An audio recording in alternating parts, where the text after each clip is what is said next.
What I'm going to do a kind of like a quick side-by-side of the Hot Whip 72 against the Hot Whip 60. I'm here with my buddy Matt. Check him out. Matt's going to have a full review of the 60. I'm going to kind of jump in the 60. I have paddled the 72 a lot, so if you haven't seen my 72 review, go check that out. But today we actually have one of the first Hot Whip 60s, and I'll go ahead and throw the specs up on the screen now of both of these things, but I'm just going to kind of like go off memory here. So the 72 is obviously 72 gallons, and I think it comes in at 8 feet, and the 60 is 60 gallons, and it comes in at 7'11". Around about that. We did add a measuring tape to it and measure them, and the overall width, the width on the 60 is 25 inches, and this is 26.5. But you know what, me and Matt's been looking over them here. Pretty wide right back here behind your hips, if you guys can see that, but you can definitely see the difference in the volume on that transition from here to here. Look at that depth there. That depth is very low there. Well, that's probably a solid, wouldn't you think that's about 2 inches? Big time. You don't really know the difference between them until you get them side by side right here. When I first seen this 60, it didn't look that small, but looking at it now beside the 72, you could see the width and the volume difference here and here. Length is almost identical, and it's more narrow kind of in that front bow there. You can see it's fuller, like this is the 72, it's fuller up in here, where that's more rounded off and a little less full. You can see that flattening it.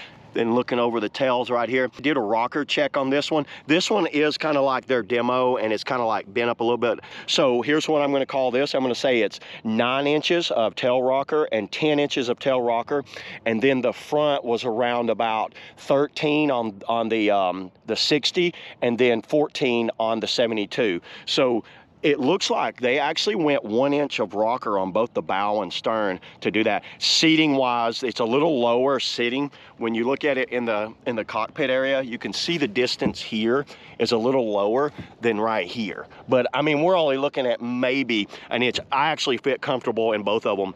Outfitting obviously is the same. It's the badass outfitting. What do you like the most about the 72? You can run pretty much anything, class 5, whatever you want to run, and still also do certain sports. You know, I can't flat water it, but I can still easily get it up vertical. So, but it's very capable downriver. Well, there you go. See, I had one for around about 2, maybe 3 weeks, and really put it through its paces. I like this boat a lot. The hull on it is great. Yes, very good hull. So we did look at the hulls. Obviously, they're exactly the same. The chines are no difference. It's just a little more narrow. And when you see them side by side, I don't know if you can see this. This one looks a little more tapered because they wanted to make it more narrow, where the taper's like not as much on that. But overall, I like the hull on. Don't you? I like the surf's really good. I like the edges on the Hot Whip. I think they did a good job on it. And these do come in 3 colors. This is their Venom, I think. They're shark blue and gold. And if you guys are interested in either one of these, hit up my buddy at High Water Hobbies, Don. He's got some in stock. He actually just got a big stock of the 60 in. He's one of the first dealers in the US to have the 60 in. So if you guys are interested in a 60, definitely hit him up, because I think he'll be able to take care of you on that one. What are you at, Matt? About 145? 150-ish. 150-ish. So like I said, the weight limit, so the weight range on this is 100 to 200. So it actually recommends that both of us can fit in it. And then the weight limit's 120 to like 240 on that one. So he's going to jump in it right here, and you can kind of see the difference. The only difference in outfitting is, I think I have, let's see. No, I have 1 extra pad in those. But yeah, the last person to paddle out went pretty tight in it. You can see here, I can get in them just as easy.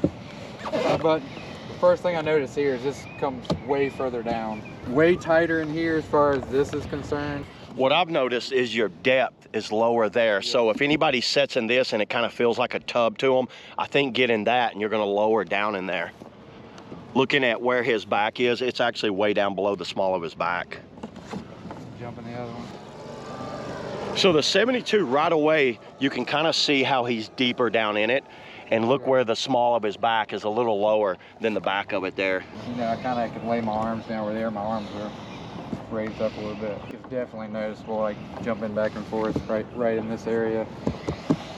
Yeah, so like he was saying, you know, when you put them side by side and you're jumping back and forth, that's where you're going to know the difference, and that's where you're going to see a drastic difference in the 60 and the 72. I'm going to have a kind of like a quick little on water here at the whitewater center of the 60, and Matt will have more like a full-on kind of like paddling of the Hot Whip 60 on his channel if you want to check it out, from someone around about 145 to 150. So yeah, there it is, everybody, and I will see y'all in the next video, and so will Matt. See you, man.